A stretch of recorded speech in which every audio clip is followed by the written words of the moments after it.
Kill Count, where we tally up the victims in all our favorite horror movies and show you how they were made. I'm James A. Janice. I'm Chelsea Rebecca. And I'm leaving.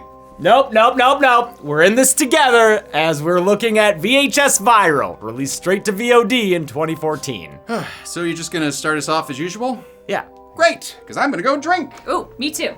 Even though I kind of like my segment. Well, that's just great for you. Viral is the third VHS movie, and it trades in the grungy home movies for vlogs and viral videos. It tries to be about internet culture, I guess, but boy, does it fucking suck at it. It's neither a fun, misguided early attempt like Cry Wolf or Stay Alive, nor a more accurate recent depiction like Spree or Deadstream. It feels like it was written by people who don't know anything about being online, and filmed by people who don't care about found footage. The first two VHSs kept their segments grounded in the premise. Yeah, there were crazy monsters running around, but they all still felt like actual tapes you might find somewhere. Conversely, VHS Viral really stretches its definition of found footage. There's just way too much coverage and editing. Even some of the filmmakers knew it wouldn't fit in. How do you guys feel? Do you think this is going to play well into the franchise?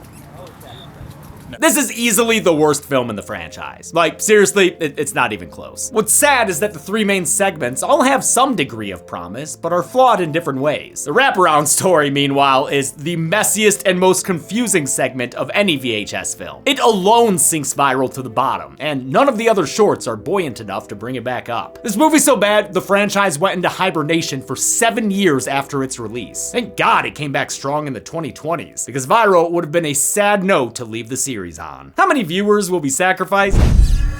Huh. Aha! It worked. Welcome, Human James, to The Void. What are you up to now? Oh, it's simple. You see, after a couple failed attempts to take over your physical life, I realized I just need your precious online footprint.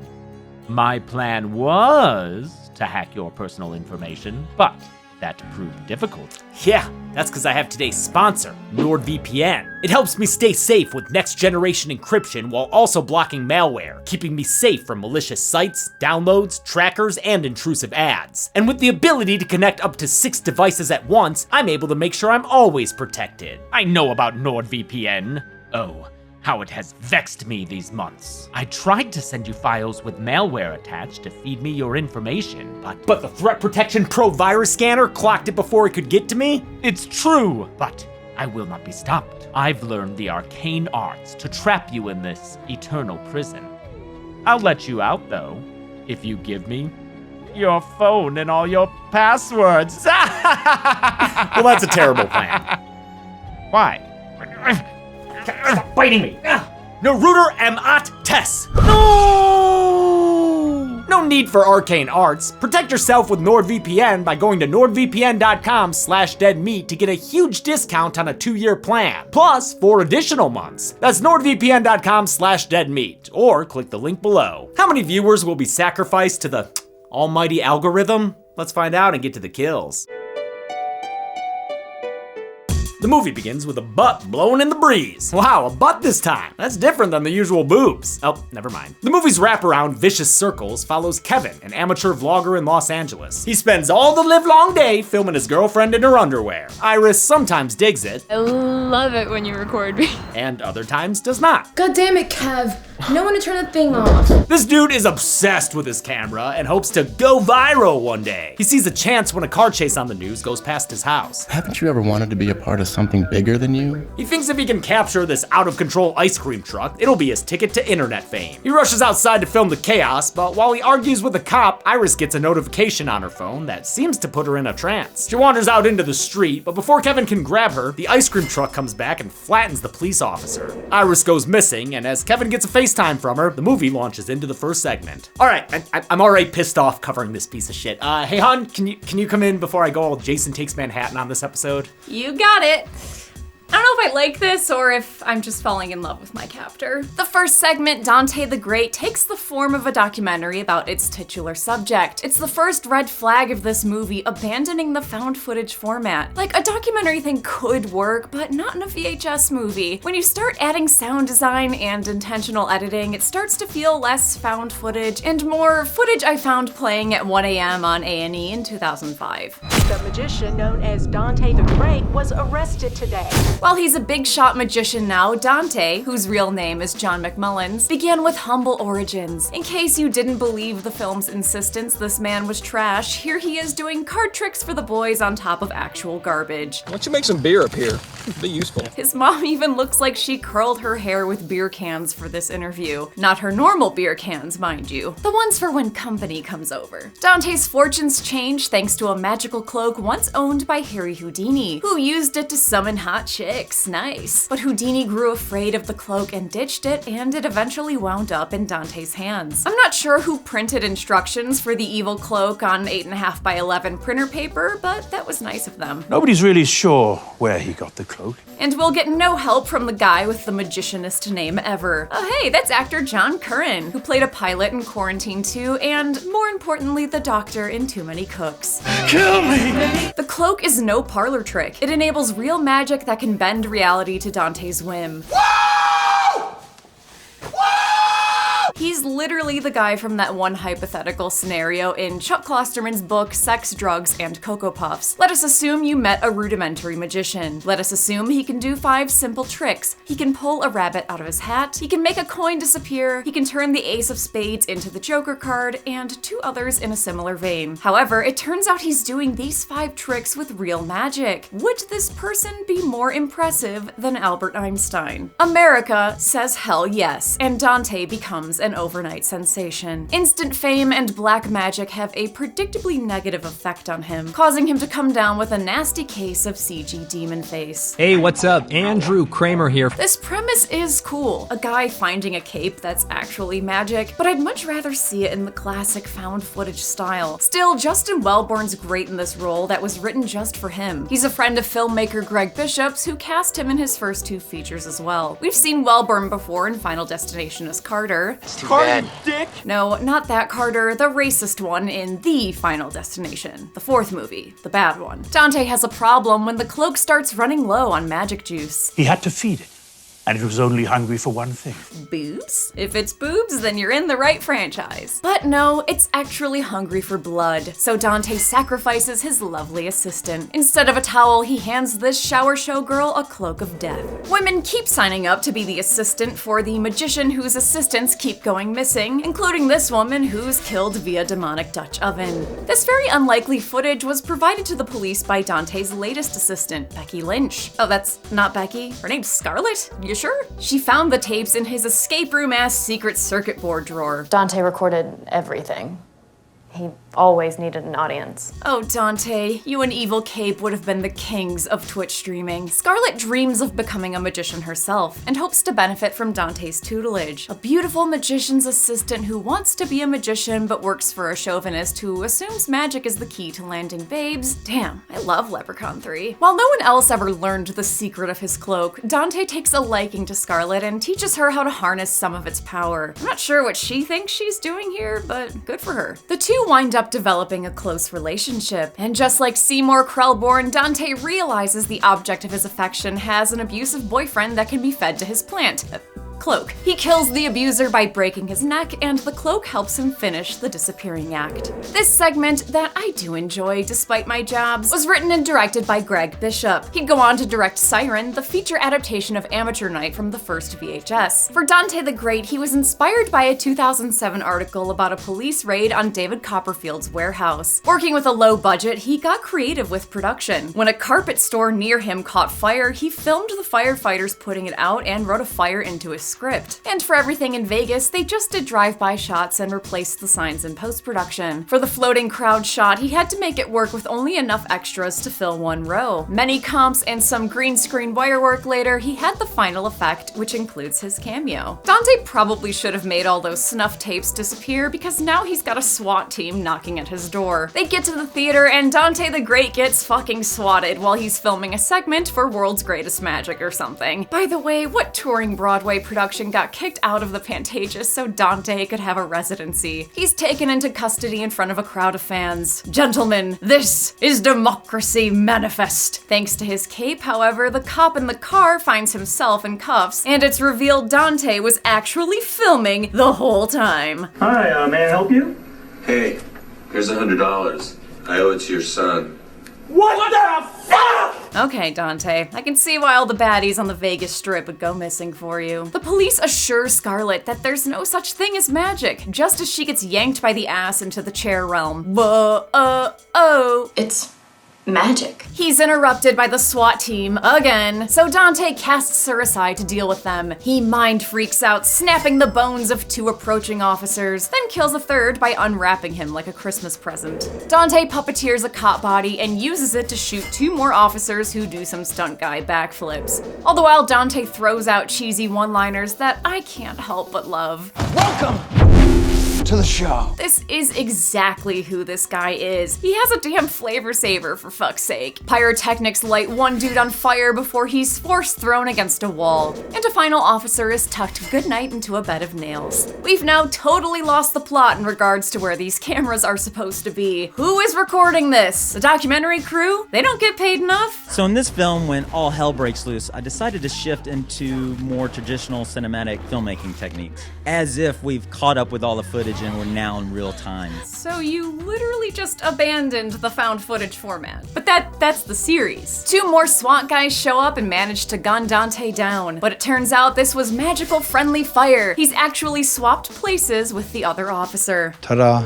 Too bad that quick change left the cloak up for grabs, so Scarlet harnesses its Bugs Bunny powers and steals Dante's gun. The 2 grapple for the cloak, kicking off an all-out magic fight!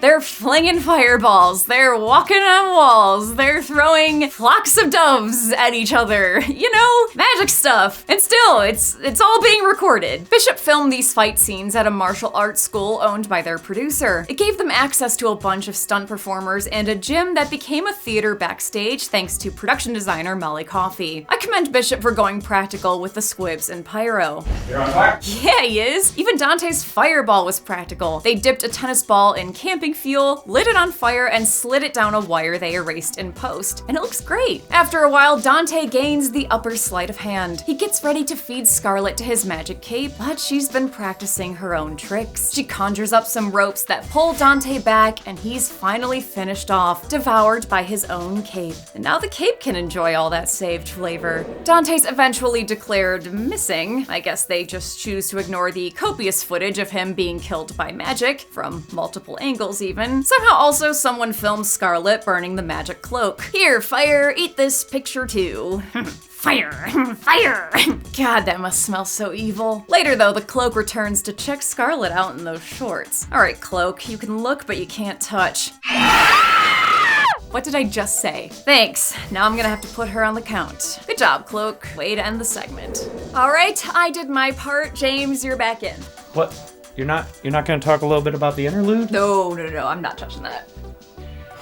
We glitch back to the main narrative. Great. Dude, even the artifacts feel insincere in this one. God damn it. Kevin's trying to hunt down Iris on his bike while Iris says she's trapped in the ice cream truck and begs him to save her in a fucked up FaceTime call. Yo, wait, did Lily just slide into that DM? Don't show us images from the previous films. You'll only make us miss them more. Iris's call was going out to people all over the city, like this group of rubberneckers trying to catch a glimpse of the car chase. One eager beaver tries to get a better angle. See you on YouTube, bitches. But he leans out too far and loses his footing, falling to his death on the pavement below. Kevin bikes past the body as he pursues the ambulance. He gets into an argument with another group of BMXers who are also trying to get footage of the chase. So is this like a dystopian world where everyone fights to the death over viral footage? Cause like, I could get behind that, but you gotta show more of it. What the fuck are we watching? Kevin's still bickering when the ice cream truck comes back around and hits them. One guy gets stuck to the back of the truck and dragged down the street. This stunt is the best thing in this segment. They drag his ass for like a really long time, dude. Great work with this. And it looks extra painful when he rug burns his feet off against the asphalt. When Adam Wingard and Simon Barrett weren't able to return to the franchise, the producers asked Marcel Sarmiento to make the wraparound. With Vicious Circles, he wanted to do something different than the norm and make a bunch of mini segments. He only had 4 days to shoot it and had to deal with inconveniences like flat bike tires and streetlights that went out after a transformer blew. The goal was apparently to expand the franchise's mythology, but I just think it wound up up a confusing mess. The chase ends when another cyclist takes a nasty tumble, which I think kills him, judging by that pool of blood near his head. Kevin picks up the guy's fallen GoPro, and the movie glitches into the next tape. The second segment is a Spanish language short titled Parallel Monsters. Amateur inventor Alfonso opts out of going to bed with his wife Marta. He's got to stay up and work on his,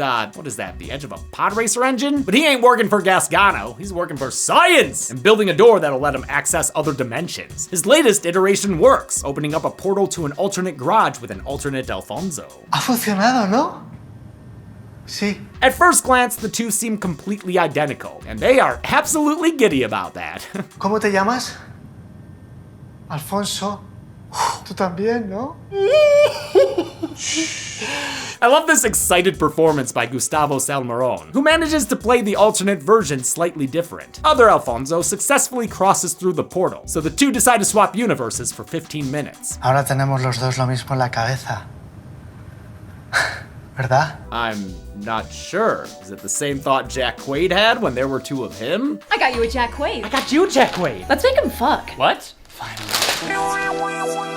Actually, I can't tell exactly, but I think the two swap places so they can bang each other's wives. Is that cheating? Or just, science? Parallel Monsters was written and directed by Spanish filmmaker Nacho Vigalondo, who received an Oscar nod for his 2003 short film 7:35 in the Morning. He came to prominence with his first feature, the sci-fi thriller Time Crimes, and wound up making Puka on the Hulu series Into the Dark. Both Alfonsos grab their cameras and walk into each other's houses. Wow, I can see he puts all his time and money into that machine and not like finishing those stairs. Come on, man, at least throw a varnish down. The two worlds seem like mirror versions of each other, basically identical except for some differing decor. Alfonso runs into other Marta in the kitchen, where she's spilling champagne all over the floor. People in this alternate world have drinking problems. She takes Alfonso out to the backyard, where she's hosting two shirtless boys both named Oreo. They have a very normal conversation about it. Oye, ¿os llamáis igual? Sí. ¿Sois familia? No, no. Nos llamamos igual, pero... No, claro que eso no tiene nada que ver, no es el nombre que... So what? Are the Alfonso's lives the same except one pair swings? Well, it might be more than that. Not really sure what's going on in this living room or what the hell's on the TV. And when he looks up, Alfonso sees the constellations right across the sky. But he's got no cigar and no lady on his arm, just his wife hanging out with two guys. I love how this short is creepy in a sci-fi mindfuck way. Kind of like Annihilation, or I guess Time Crimes. You're never quite sure what the deal is, as other Marta tells Alfonso it's his turn to use this, I want to say, bag of organs? But just like us, dear viewer, he's got no clue what the fuck's going on, and his hesitation spoils the mood. Aw, poor other Marta. She went from having 2 Oreos to no Oreos. Alfonso Prime should probably consider getting back to his real wife now. I mean, dude, have you considered what the demon cum version of you's doing with her? Cause he's taking pictures of her sleeping, with the flash on? And the shutter sound too? Learn to stealth, man. OG Alfonso is stuck talking through his alternate self's crumbling marriage. Porque hace ya mucho tiempo que mi autoestima no es importante en esta casa. He sees some lights and noises and goes outside, where he finds a not-so-Goodyear blimp floating overhead. He runs into the Knott brothers Oriole, who aren't happy about getting blue-balled, or filmed without their consent. Estás grabando, pero a ti qué te pasa, tío? The two reveal their, what the fuck, jack-o'-lantern-looking true forms, and chase Alfonso into the woods. So, is this a dimension of glowy-eyed pervs then? With Parallel Monsters, Vigalondo wanted to link 2 universes based on his own life experience. One domestic and a little bit boring, the other hypersexual and focused on sex all the time. He said the satanic elements aren't really important, they're just in the background because he likes the aesthetics of Satanism, Anton LaVey style. Other Alfonso's rubbing his magic lamp at Marta's expense. He exposes himself, revealing the hairy graboid he has in his pants. Meanwhile, the Orioles corner Alfonso Prime and whip out their own, I mean, I hesitate to call them penises. Looks more like a Skeksis fucked a rat and had a baby. I don't even know if I have to censor these bearded dragons or not. You know, I was really enjoying this segment, but the dick monsters knock it down a notch. Alfonso fights back with a screwdriver, oh my god, ouch, and runs back into the house. Other Marta has heard the commotion outside, and that kind of violence really gets her going. She strips and shows off her own naughty bits, which look like they're straight out of The Thing. Careful, Al, you could lose your arms in there. Alfonso avoids the penis fly trap with the fakest looking punch I've ever seen. Just Ow! He runs back through the portal and stumbles into his counterpart, now covered in blood. Alfonso too stabs the OG and escapes through the portal, only to get attacked by his wife. Other Marta's not happy about Alfonso's weak-ass punch, and she takes it out on her husband, chomping into him with her man-eater just as the portal closes. Unfortunately for Alfonso Prime, he ain't getting off easy either. His Marta comes downstairs covered in blood, and while we never find out exactly what happened to her, it's bad enough that she stabs her husband to death as the tape runs out. Fuck, we're back to the framing narrative where dumbass Kevin's still biking around looking for his dumbass girlfriend. The car chase passes by a backyard barbecue full of GTA characters, and oh boy, if you were hungry for stereotypes, you're about to get fed. This thing is like the Barbie movie, but for homies figures. This party's being held in honor of Alberto, who's just been released from prison. When police choppers fly overhead, this paranoid posse thinks someone's ratted them out. A fight breaks out in the form of random camera flashes, and when we come back, we see Alberto's good boy has taken a barbecue fork to the head. It causes the criminal to lose his cool, and when the camera cuts back, Alberto slaughtered the rest of the partygoers with the cutlery. He's spared his niece Lucy, who's holding the camera, but a loose gas hose causes a massive fireball that presumably kills them both. All right, I'm sorry, I need another break from this vicious cycle. Zoran? Yep, I got you, buddy. You should really try some Slivovitz. Takes the edge off this whole thing. Shivali. Our third and final segment is shoplifted straight from the shelves at the Try and Save. Bonestorm! Skateboarders Jason and Danny are getting up to some jackassery, which includes pulling off 6 stunts. Good lord, was that real? Oh, and also wiping out Peter Griffin style.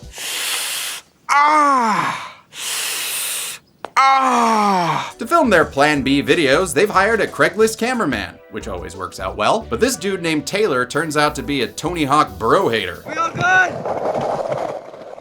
All clear, big dog. He keeps pushing them to do dangerous stuff, hoping to get fucked up footage he can sell to the internet. Don't make it, trip, fall. Don't make it. Not sure why the guys put up with him, they clearly hate his guts. I'm gonna fucking pistol whip the shit out of you if you interrupt me one more time. Their antics get them kicked out of the local skate park. So to finish their video, Taylor suggests they drive down to Tijuana, but they need a little convincing. They got firecrackers, they got weed, they don't card for alcohol. And they also have totally real zebras! Neat! To fund this remake of Losing It, they recruit another skateboarder and his dad's credit card. Pretty sure his name is Sean, but they just call him Gas Money Kid. Bonestorm was written by Justin Benson, who co-directed with Aaron Moorhead. They cameo as a couple of rollerbladers in a half-pipe brawl with the Skater Kids. The filmmaking duo have made critically acclaimed sci-fi horror features like Spring and the Endless, and directed episodes of Loki and Moon Knight. So they know their shit. As actual fans of skateboarding videos, Benson and Moorhead wanted to shoot on a VX2000 with a 4:3 aspect ratio, but they were forced to shoot in HD, so it couldn't be quite as authentic as they wanted. People are gonna watch our segment looking for authenticity and they're gonna be like, that's not standard def. Yeah. We're gonna be humiliated. We didn't use enough fisheye lenses. They make it to Mexico, judging by the yellow traffic filter, Coco cosplayers, and Grim Fandango ads. There they stock up on fireworks and put a chest cam on Gas Money Kid. Kid throws $20 for gas and he gets the fucking titty can. I'm not calling it that. While hunting for a half pipe, they find an old flood channel that feels suspiciously Southern Californian to me. But hey, it's got everything a skate video needs. Skinned cats, memorials to desecrate, and ghoulies-esque summoning pentagrams filled with bunch of dog shit. Oh yeah, oh no, that's only gonna summon ghoulies 4. Well, anyway, they get back to 100% in career mode so they can unlock Spider-Man. Cue the Goldfinger music. Nope, that'll get us a copyright strike. This shooting location wasn't actually in Mexico. It was shot in a Southern Californian ditch made to look like Tijuana. I knew it! They did go down to TJ for 1 day of shooting though. On the way back, the border official guy was just like, you guys are idiots. You took all this camera equipment down here, like why would you? Yeah, I'm surprised you're alive right now. So am I. The kids briefly confused this segment for the last one. Do you want to be immortal or do you want to be a giant vagina monster? Then Jason gets injured and bleeds all over the culty graffiti. It gulps it down and summons an ooh-hoo witchy woman who must be having a party because she's brought some friends. Taylor tries to disarm her with his charming personality, but she one-ups him. Oh, what the fuck, dude? Hey, it's her quinceañera and she'll kill if she wants to. An Obi-wannabe Kenobi starts chanting, which gives this piece a nice oral texture, like being in an Enya video. More cultists approach the boys, and Danny starts an all-out brawl when he beats this MST3K observer to death with his skateboard. Oof, should've worn a brain bucket, brain guy. Jason was shown to have a gun earlier in the most charming way possible. Ooh, son of a... fucktard! And now he uses it to cap 2 cultists whose blood goes up in flames when it hits the painted symbols. Wait a minute, are these guys ass blasters? Well, that's a weird sentence if you haven't seen Tremors 3. The same reaction lights up Taylor, who accidentally spreads the fire to another cultist in this satanic panic. Danny finds a sword near a dead body that I'm assuming was shot and killed by Jason's off-screen gunfire, because these other 2 he shot did not have Hatari Hanzo swords. He then proves he's the one true King Skate by using the sword to weirdly decapitate a cultist from behind, but kind of like slicing off more of his front? I don't know, but I love this head kick from Jason. Pumped! The Skater kids weren't actors. They were actually skateboarders recruited by Benson and Moorhead from skate parks. They looked for talented skaters who seemed natural on camera and took full advantage of it. In fact, one conversation in the segment was real, and the kids did not realize it was being recorded. Action director Vince Capone was happy to work with real skateboarders who did their own stunts. They're not going to be dialed in. They're not going to be afraid to fall. If they fall, they'll know how to safely get themselves to the ground. And they're willing to go for it. Gas Money Kid tries to ditch this brawl, but he's stabbed through the back by a sword and then dragged into a nearby storm drain. Tell Ratma we'll see him soon. Danny kickflips some blood from one cultist before offering him a drink, and then a bone marrow appetizer that he, oh Jesus fucking neck Christ, uses to brutally murder him. Oh, that's so messy. Who's gonna clean that up? Jason finally puts an end to the chanting by beating down the unmasked singer with his skateboard. He then turns on We Don't Play by Celebrity and kicks off a kill montage that takes out 5 more cultists. One guy's decapitated, another one is shot, and a third cultist is pistol whipped till he's bloody. Danny then beats a 4th one with his skateboard and is almost killed by another until he's rescued by Jason. The blood lights his face on fire, but he manages to wash it off with some, ew, gross, sewer water. Oh, there's probably poop in there. That massacre puts the body count at 13, motherfucker! Minus Shaun of the Dead, of course. A bellowing from the beast below sends the remaining cultists running. What, don't you like star whales, guys? Suddenly, their previously counted culty compatriots are resurrected into Whoa, wait! No, those are bastard skellies. Oh, I see why James gave me this one. These bone daddies were unexpectedly foreshadowed earlier in some Tyler Durden-y flash frames. For no reason. So now it's up to the He-Man to start fighting off these Skeletors. And just a reminder that skeletons don't go on the count, sentient or not. You can thank Army of Darkness for that. As for these skeletons, they were made by effects artist Vincent Guastini, whose work here was inspired by the Spanish film Tombs of the Blind Dead. They cleverly used a combination of miniatures shot against green screens and prosthetics that were filmed on set. I gotta give him props for that. Respect. Oh, this short might be growing on me. Danny nearly bites the dust, but Jason uses his Acme dynamite to blow up the bony burlap besieger, disproving a line from earlier. Yeah, right. If it was life or death, you would have left me chilling. Aw, great to see a good friendship. The Skater boys say see you later, boys, and make a run for the border like they're in a Taco Bell ad, right past Murray the Skull. Back at the Flood channel, Taylor somehow still hasn't gotten his kill graphic, but lucky for us, a guar-booted beastie is about to change that. The entity the cultists were trying to summon emerges, and we get a brief glimpse of it as it swallows Taylor and the camera whole. Gross and awesome. Back in LA, chaos has broken out across the city due to that video of Iris. Oh, Iris? Virus? I get it! It's been giving this 90s Living Dead Barbara a bloody nose. Kevin tries to hitch a ride with a passing taxi, which he actually saw earlier, along with that group of BMX bikers. $2! The taxi cab ignores him since it's currently being used to film an amateur porno. Nope! I'm sorry, I'm out. I'm not doing a taxi cab confession. No, but please. No, I have a kid. Ultimate excuse. Yeah, this segment drips in sleaze like the original film, only it's got way worse acting from everyone involved. Right there, oh yeah, that's beautiful. Yeah, that's it, take it slow. Slimebag director Lewis lets his model Lulu know he's on that Beatles schedule. I do this 8 days a week, baby. But Lulu's more of a Brian Wilson gal, so she pulls a gun on the guy. Turns out Lewis previously filmed her and posted her nudes online, so she's here to get revenge by making him strip instead. My tits made you money, so now I'm here for my cut. Ugh. This is the worst scene of the worst segment of the worst VHS movie. It has appropriately enough porn quality acting, and not even the actors enjoyed doing it. For me, it was really awkward and uncomfortable. Oh, funny, it's the same for us. Actress Noelle Ann Mabry there has quite the horror credits. She was in 3 separate Evil Bong sequels, credited in each one as a crack whore.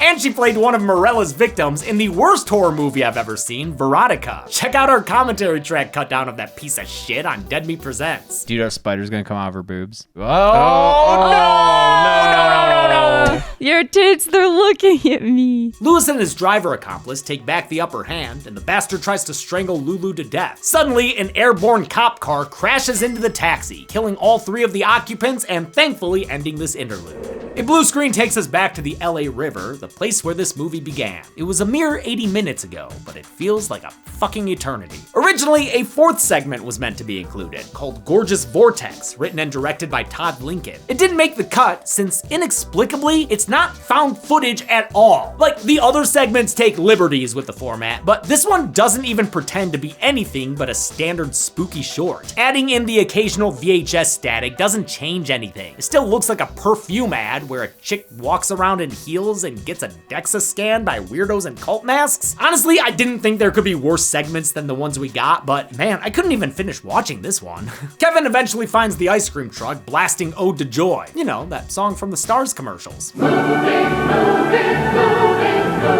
He also finds the bloody remains of that BMX biker boy who got stuck to the truck earlier. Kevin hears Iris calling for help and runs to save her, discovering the driver is just a pair of severed hands. But hey, dude could be walking around hands-free somewhere, and we never met him anyway, so I'm not gonna put him on the count. The back of the truck is filled with a VHS series staple. Tons and tons of TVs. Turns out this truck is carrying a motherload of messed up tapes. Damn, Gregory Tudor got into some weird shit. Iris pops up on one of the screens and tells Kevin to upload all the videos to the internet. All he's gotta do is flip that little toggle. So what is that, like an early Stream Deck or something? When he refuses, she starts bashing her head bloody against the wall, until he relents and initiates the upload to save her life. Iris doesn't stop though, and laughs as the truck transfers. I'm sorry.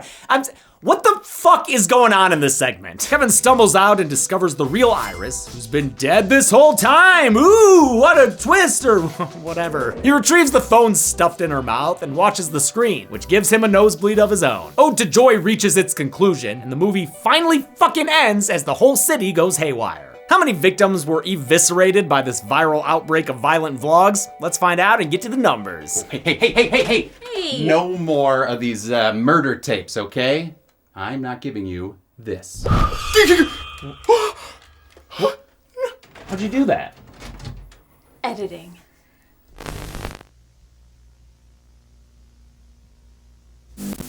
Hi patrons, it's Executive Assistant Fiona here. Unfortunately, the team is super busy, or in Ben and Tim's case, kind of sort of dead. But anyways, today I thought I'd show you how I caption one of our videos. And I have this handy dandy little GoPro here to help me. So first thing I do is open up the video on YouTube, and this week we're releasing the Wonka kill count. So I basically just pull up the video and start typing. Welcome to the Kill Count, where we tally up the victims in all our favorite horror movies and show you how they were made. Ow. What the hell? Weird. Anyways. I'm James A. Janice, and today we're looking at Willy Wonka and the Chocolate Factory. Now, I know that a lot of people don't consider this a horror movie.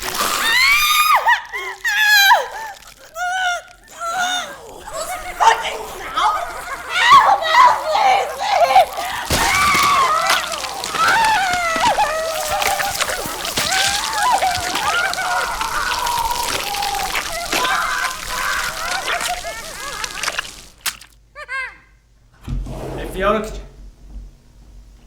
what was this? Fiona, can you schedule the cleaners?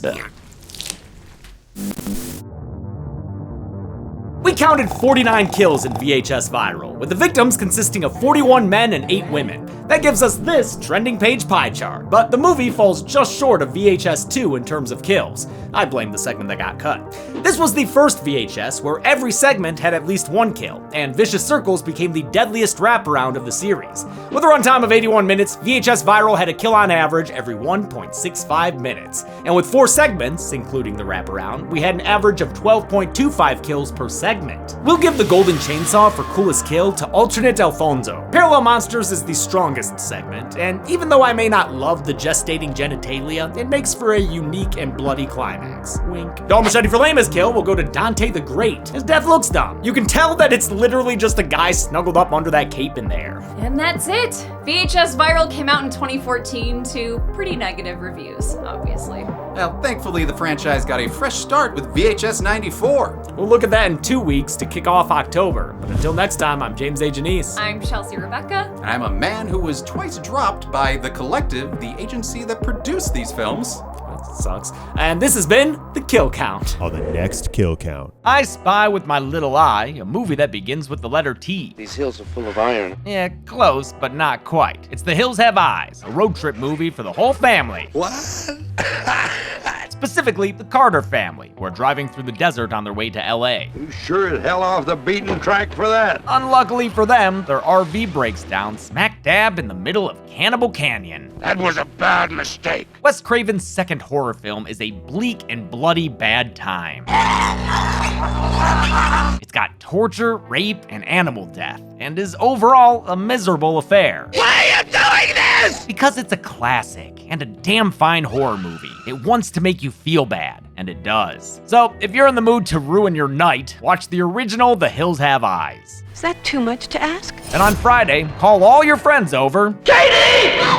Movie! And watch The Kill Count, only on Dead Meat. The Hills Have Eyes can currently be watched on the pictured streaming platforms. Dead Meat always recommends you watch the movie for yourself before its kill count. It's the only way to have your own properly informed opinion. Kill counts are never meant to replace the experience of watching a film.